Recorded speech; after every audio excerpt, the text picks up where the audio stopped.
Salute, salute, salute. It's your boy, man. FB, once again, man. Coming at you, man.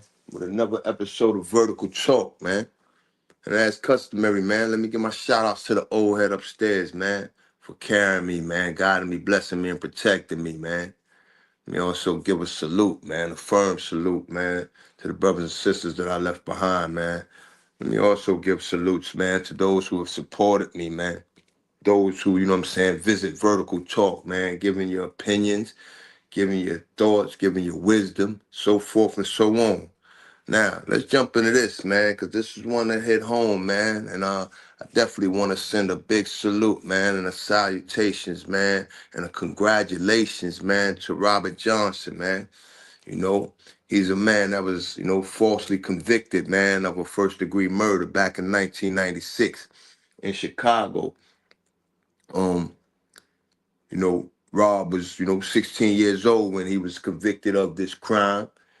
And when he was released just recently, you know, uh, he let it be known, man, that, one of the particulars of his case, man, was an overzealous officer, that was involved, that, you know, uh, basically either withheld evidence or withheld evidence and was actually calling the shots, and the shots that were being called was to his detriment, as opposed to the officer doing what he was supposed to be doing, and that's being objective and trying to establish the facts that would either release that man, or if he was culpable of the crime, convict that man. The former happened. And Robert was convicted of a murder that he maintained throughout his whole time in prison. He was innocent of. Um, it has to be a bittersweet moment for him. I'm almost certain of that. I mean, it's bittersweet for me. It's sweet to know that another brother has been released from the confines of prison, especially a brother who allegedly says he had nothing whatsoever to do with the crime itself. So, when an individual like me, because, I hold myself accountable for anything and everything that I have done. And I can only, I can't even fathom. I can't even fathom, you know, being in prison for something that I didn't do. It has to be 50 times harder than a person who is able to sleep knowing that they did do something and was finally caught and convicted of it.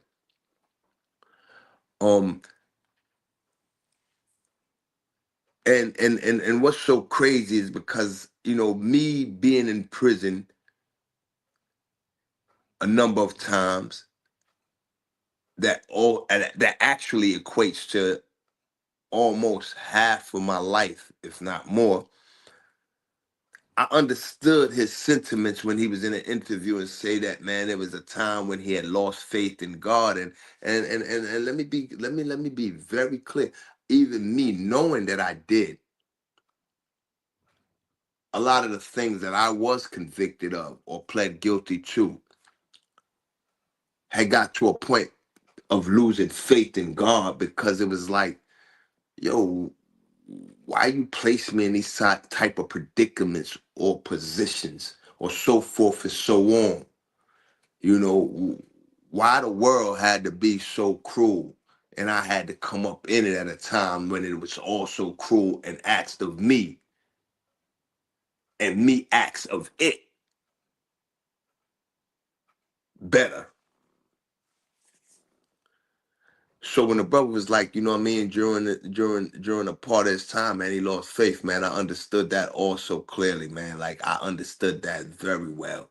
I think I've said, in my last, you know, my last bid, it was basically for something that I, you know what I'm saying, didn't even have part of, you know what I'm saying. However, I had part in an indirect way, being who I was, you know.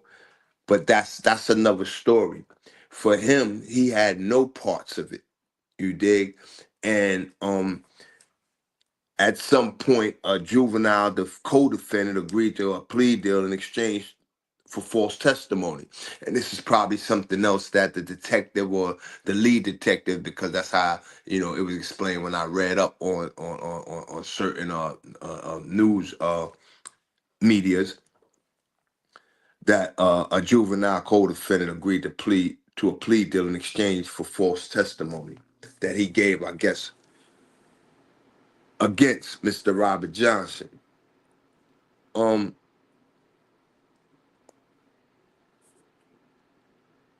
Again, man, congratulations, Rob. And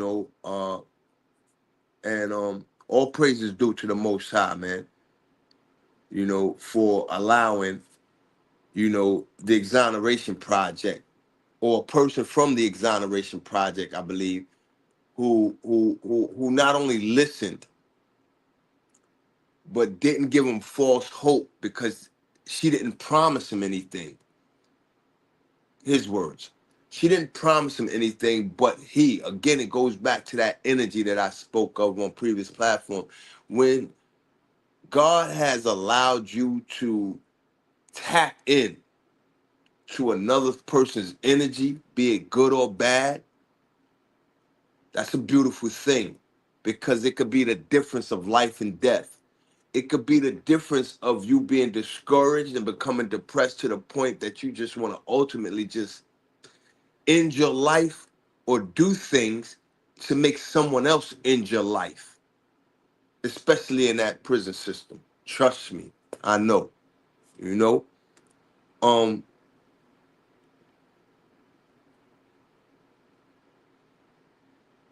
I can't tell you the innumerable amount of individuals who I've had the pleasure of meeting and conversating with, and some days even crying with, because of the fact of losing hope.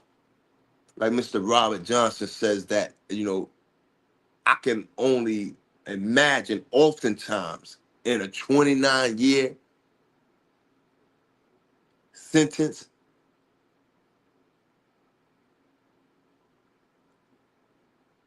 I can only imagine how much or how many times he was losing hope or had lost hope.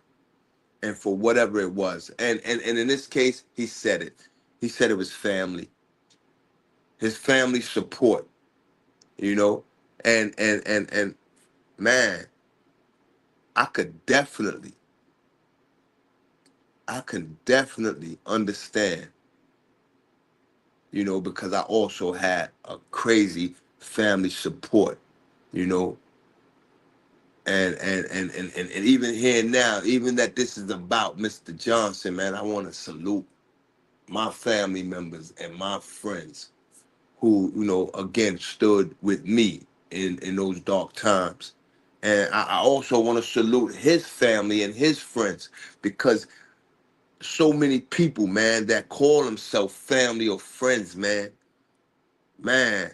when you enter those walls, man, whether you're innocent or not, they go to the wayside. So anybody to have a support system in those darkest of times inside of the walls of prison, man, count that blessing. Count that blessing, because not too many people can say that they actually had that blessing. They may have it at the start, and then it dies off. And as they get closer to the end, it may resurface, or they may not never have it at all. So their life becomes a part of that system to the point that they conform and become complacent in that system and give up every vestige of hope because they never believed in the first place that they'll leave that system. One of the reasons I always shout out the brothers and sisters that I left behind in that system, that even though I was doing some of the craziest things, man, and inside those walls, man, you know, for a long part of my bid, man, for a long part of my life, man, from the start of group homes to Rikers Island to, you know, up or down 9-5 to the federal system, you know,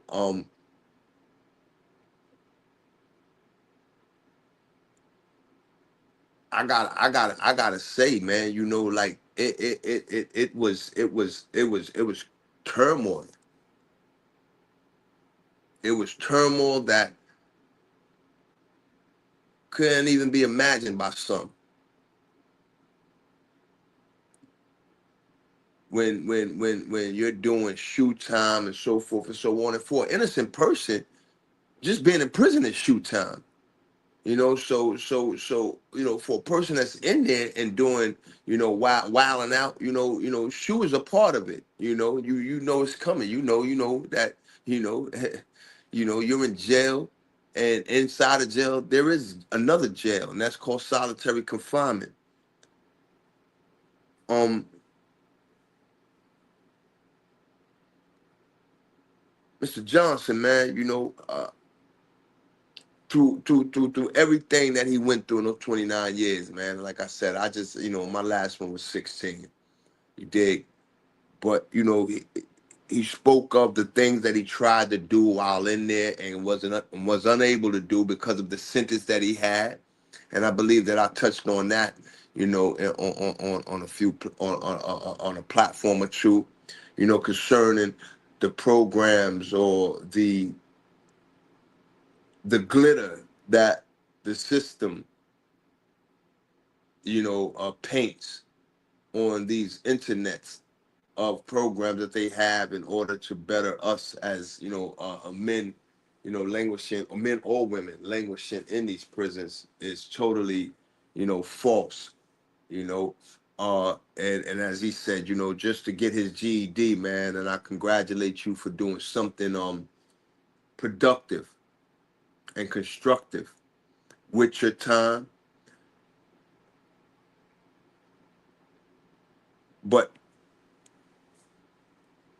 in order to even get his GED, excuse me, it took him, 7 years or more, because he said they kept pushing him to the back of the line due to the fact of the amount of time he had, and basically in the system, you know, it's like first come, first serve, like those that have short sentences and so forth, so on. And I believe that that's kind of like, that's no good, because you have individuals that may have, longer terms, and all they're trying to do is productive things and constructive things that will be conducive to that time, if and when it comes, that they may be able to get some kind of time cut, vacating of sentence, back in court, where they're able to show a judge, look, man, I ain't just been sitting around. Look, Your Honor, male or female, I ain't just been sitting around. I've been doing productive things with my time inside of prison, you know? And these programs, man, are not available at the or to the light that, the internet may say they are. Something that's totally wrong with our justice system, and that they can absolutely do better. Um, I believe that everybody within the justice system should have the opportunity, and more than one, to not only receive that which they didn't come into the system with, and be able to leave with that which they didn't come into the system with, in the form of a vocational skill or technical skill, in the form of a GED, an associate, a bachelor's, a master's, in order to, you know, give them the highest probability of not recidivating.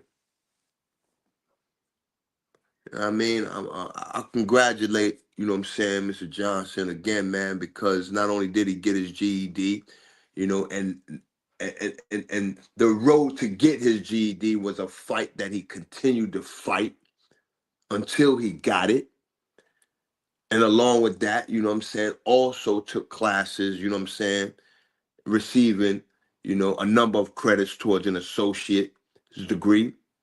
And now aspires to be a paralegal, which I hope and wish and pray you definitely accomplish. You know what I mean? Um, there was a lady, Megan Richardson. I guess it was his attorney, and she quoted at one point that, you know, the evidence was incredibly weak, and this again, man, you know, should show us, man, the people of society, man, that, you know, because whether you believe it or not, yesterday was Mr. Johnson. Today or tomorrow, it could be your child or your godson or your nephew or your uncle or your father, you know, and it's sad to say that it's only when these kind of crises touch our front door is when we become aware of not only how bad it hurts, but also aware of the fact that you just hope you can get somebody to listen to you that will assist you in your plight to hopefully get your family member or your dearest friend out of the situation that they've been placed in as soon as possible. Um, I had the privilege, y'all may have heard me, you know, name a few names, man, prior, man, that, you know, respected men, man. You know, there's only one that I'm gonna, you know, whose name here that I'm gonna say, and I'm gonna say because of the respect that he's had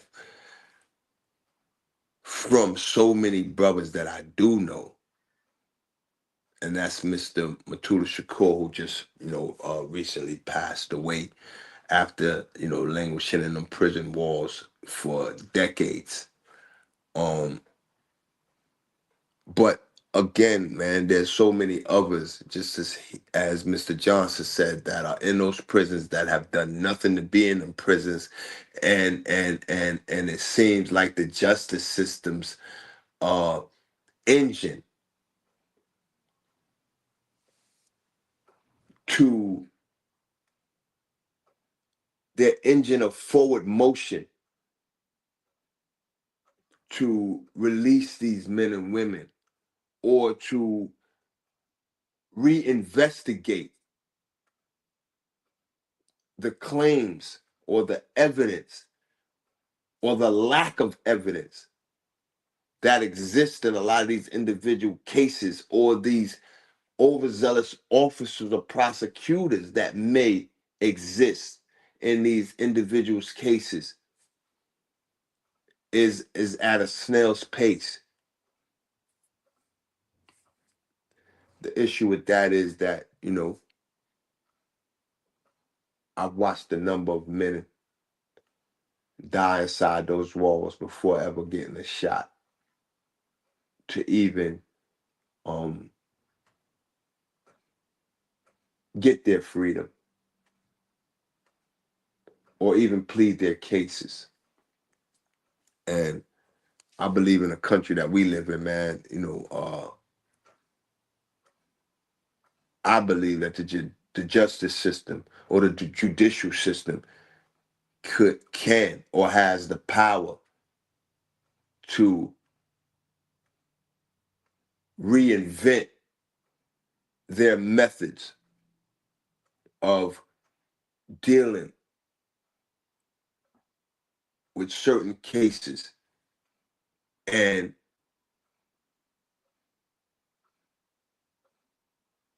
coming to a conclusion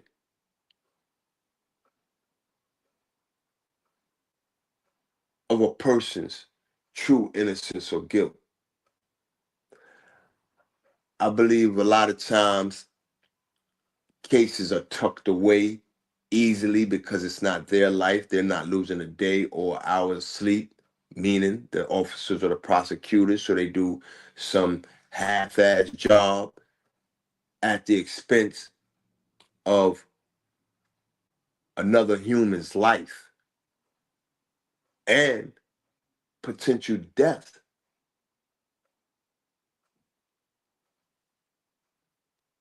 I believe our judicial system can be much greater, much better, you know, if they would only care, if they would only care, especially for the ones who may not be guilty, for the ones who may have been wrongly convicted because a person that they place or a person that's sworn to an oath did something wrong and foul, costing another person time away from their loved ones, time away from their freedom in society, and so forth and so on. Mr. Veronza Bowers, man, again, my G, I salute you. Mr. Akbar Prey, again, I salute you. And my man, Tanaka Gasson, I salute you. Word. These are brothers that, also for 30 years, man, plus, languished inside those walls, man, and each one of them, either their sentence was, vacated or they received some kind of compassionate release or, whatever the means was that the system finally gave them. And hold on, wait, let me retract that because the system really didn't give them anything. Each one of those men, you know what I'm saying, went in one way and did a 180. So the system actually gave them what the system say that we should have the ability to do. And if we do it, I believe we should have the opportunity to return to society. Those of us who may go in wayward children or men and turn our lives around inside of prison in showing that, guess what? I've taken these programs, I've taken these psychology programs, these vocational programs, these school and these educational programs and so forth and so on, and to do anything and everything to not only rehabilitate myself, but to redeem myself. Without a question. Without a question. So man, Robert Johnson, salutes, brother. And I hope and I pray again that, your wishes to be a paralegal comes to fruition. Um,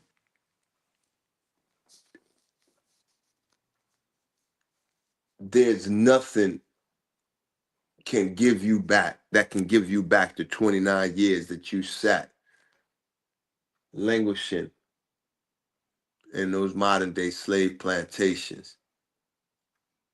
However, when I looked at you on camera, I seen a brother that still has his vibrancy.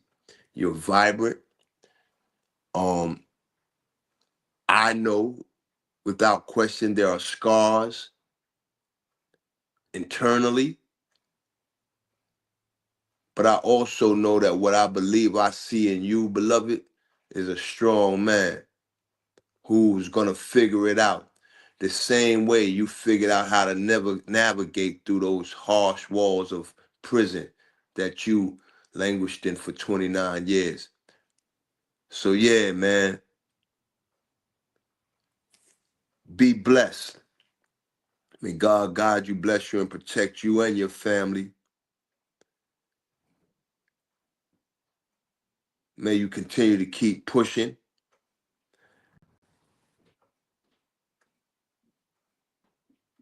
and not allow the trials or the tribulations that you have gone through make you sour or bitter. You still got life ahead of you, beloved. And with that, this is Vertical Talk, man, signing out, man. One.